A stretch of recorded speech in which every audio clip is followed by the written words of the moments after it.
Hi friends, welcome back to our channel Lavanya ಕಿಚನ್ಗೆ ಸ್ವಾಗತ. ಇವತ್ತಿನ ರೆಸಿಪಿಲಿ ನಾನು ನೋಡಿ ಇನ್ಸ್ಟೆಂಟ್ ದೋಸೆ ಮಾಡಿದ್ದೀನಿ. 5 ಮಿನಿಟ್ಸಲ್ಲಿ ಬ್ರೇಕ್ಫಾಸ್ಟ್ನ ರೆಡಿ ಮಾಡ್ಕೋಬೋದು. ಅಷ್ಟು ತುಂಬ ಈಸಿಯಾಗಿ ಮಾಡ್ಕೋಬೋದು. ಸೊ ತುಂಬ ಟೇಸ್ಟಿಯಾಗಿ ಕೂಡ ಬರುತ್ತೆ. ನಾನು ಟೇಸ್ಟ್ ಮಾಡಿ ನೋಡಿದೆ. ಸೊ ಇವತ್ತಿನ ವಿಡಿಯೋದಲ್ಲಿ ಇದನ್ನು ಯಾವ ಥರ ಮಾಡೋದು ಅಂತ ನಿಮಗೆಲ್ಲ ತೋರಿಸ್ಕೊಡ್ತೀನಿ. ಸೊ ಅದಕ್ಕೂ ಮೊದಲು ಯಾರು ಹೊಸದಾಗಿ ನನ್ನ ಚಾನಲ್ ನೋಡ್ತಾ ಇದ್ದೀರಾ ದಯವಿಟ್ಟು ಸಬ್ಸ್ಕ್ರೈಬ್ ಮಾಡ್ಕೊಳ್ಳಿ. ನಿಮ್ಮ ಫ್ಯಾಮಿಲಿ ನಿಮ್ಮ ಫ್ರೆಂಡ್ಸ್ಗೆಲ್ಲ ಶೇರ್ ಮಾಡಿ. ಹಾಗೆ ವಿಡಿಯೋ ಇಷ್ಟ ಆದರೆ ಒಂದು ಲೈಕ್ ಕೊಡಿ. ಸೊ ಈಗ ಯಾವ ಥರ ಮಾಡೋದು ಅಂತ ನೋಡ್ಕೊಂಬರೋಣ ಬನ್ನಿ. ಈ ವಿಡಿಯೋ ಸ್ಟಾರ್ಟ್ ಮಾಡೋಣ. ನೋಡಿ, ಮೊದಲಿಗೆ ಇನ್ಸ್ಟೆಂಟ್ ದೋಸೆ ಮಾಡಬೇಕಂತ ಹೇಳಿದ್ರೆ ರುಬ್ಕೊಳ್ಳೋಕೆ ಏನೇನು ಬೇಕು ಅಂತ ನಿಮಗೆಲ್ಲ ಮೊದಲು ತೋರಿಸ್ಕೊಡ್ತೀನಿ. ಸೊ ಮೊದಲಿಗೆ ನಾನು 2 ಕಪ್ಪಷ್ಟು ನಾನು ರವೆ ತೊಗೊಂಡಿದ್ದೀನಿ. ಮೀಡಿಯಮ್ ರವೆ ಬರುತ್ತೆ ನೋಡಿ, ಆ ರವೆ ತೊಗೊಂಡಿದ್ದೀನಿ. ಮತ್ತು ಅದೇ ಕಪ್ಪಲ್ಲಿ 1 ಕಪ್ಪಷ್ಟು ನಾನು ಮೊಸರು ತೊಗೊಂಡಿದ್ದೀನಿ. ಮತ್ತು ಅದೇ ಕಪ್ಪಲ್ಲಿ ಅರ್ಧ ಕಪ್ಪಷ್ಟು ಅವಲಕ್ಕಿ ತೊಗೊಂಡಿದ್ದೀನಿ. ಇದೆಲ್ಲ ಪಕ್ಕ ಮೆಜರ್ಮೆಂಟಲ್ಲೇ ಹಾಕಬೇಕು. ಜಾಸ್ತಿ ಕಡಿಮೆ ಆದರೆ ಚೆನ್ನಾಗಿ ಬರಲ್ಲ, ಮೆತ್ತಗಾಗ್ಬಿಡುತ್ತೆ ಮತ್ತು ದೋಸೆ ಹಾಳಾಗಿಬಿಡುತ್ತೆ. ಸೊ ಅದಕ್ಕೋಸ್ಕರ ನೀವು ಯಾವ ಕಪ್ಪಲ್ಲಿ 2ರಷ್ಟು ಇದು ತೊಗೋತೀರ, ರವೆ ತೊಗೋತೀರಾ, ಅದೇ ಅರ್ಧದಷ್ಟು ನಾವು ಮೊಸರು ಹಾಕೋಬೇಕಾಗುತ್ತೆ. ಅದೇ ಕಪ್ಪಲ್ಲಿ 1/4 ನಾವು ಅವಲಕ್ಕಿನ ಹಾಕೋಬೇಕಾಗುತ್ತೆ. ಆವಾಗ ನೀಟಾಗಿ ಬರುತ್ತೆ ದೋಸೆ. ಸೊ ಯಾವ ಥರ ಅಂತ ನೀಟಾಗಿ ನೋಡ್ಕೋಬೇಕು, ಇದು ಮೇನ್ ಆಗುತ್ತೆ ದೋಸೆ ಮಾಡಲಿಕ್ಕೆ. ಸೊ ಈಗ ರುಬ್ಬಕ್ಕೆ ಯಾವ ಥರ ಹಾಕೊಳ್ಳೋದು ಅಂತ ನಿಮಗೆಲ್ಲ ತೋರಿಸ್ಕೊಡ್ತೀನಿ. ಮಾಮೂಲಿ ಹಿಟ್ಟೆಲ್ಲ ರುಬ್ತಿರಲ್ಲ, ಅದೇ ಥರ ಒಂದು ಮಿಕ್ಸಿ ಜಾರ್ನ ತೊಗೊಳ್ಳಿ. ಅದಕ್ಕೆ ಈಗ ನಾನು ರವೆ ತೊಗೊಂಡಿದ್ದೆ ಅಲ್ವಾ, ಒಂದು 2 ಕಪ್ಪಷ್ಟು ಅದನ್ನು ಫುಲ್ ಹಾಕೋತಾ ಇದ್ದೀನಿ.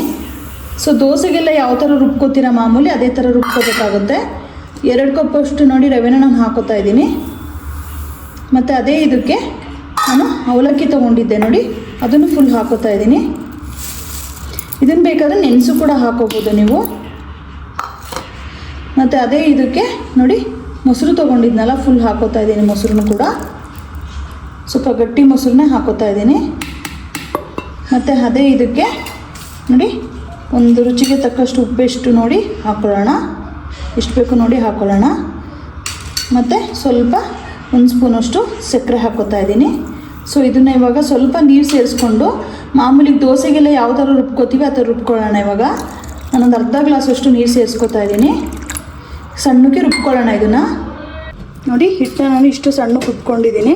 ಈಗ ಇದನ್ನೊಂದು ಬೌಲ್ಗೆ ಹಾಕ್ಕೊಳ್ಳೋಣ. ನೋಡಿ, ನಾನು ಏನೋ ಹಾಕ್ತಾಯಿದ್ದೀನಿ, ಒಂದು ಅರ್ಧ ಸ್ಪೂನಷ್ಟು ಹಾಕ್ಕೊಂಡು ನೀಟಾಗಿ ಎಲ್ಲನೂ ಮಿಕ್ಸ್ ಮಾಡ್ಕೊಳ್ಳೋಣ. ಈಗ ನೀಟಾಗಿ ಈ ಥರ ಮಿಕ್ಸ್ ಮಾಡ್ಕೊಳ್ಳೋಣ. ಚೆನ್ನಾಗಿ ಹಿಟ್ಟೆಲ್ಲ ಹಿಡಿಯೋ ಥರ.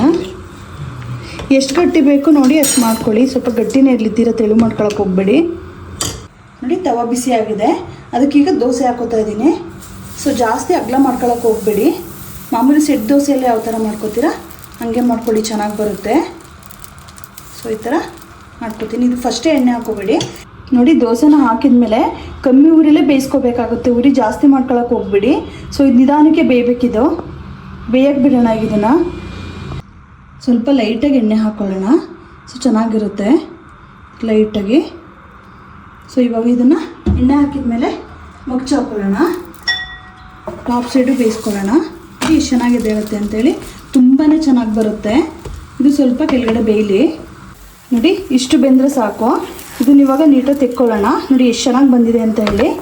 ಸೊ ತೆಗೆದ್ಬಿಟ್ಟು ಒಂದು ಪ್ಲೇಟಿಗೆ ಹಾಕೋತಾ ಇದ್ದೀನಿ. ಫೈನಲಿ ನೋಡಿ, ಇನ್ಸ್ಟೆಂಟ್ ದೋಸೆ ರೆಡಿ ಆಗಿದೆ.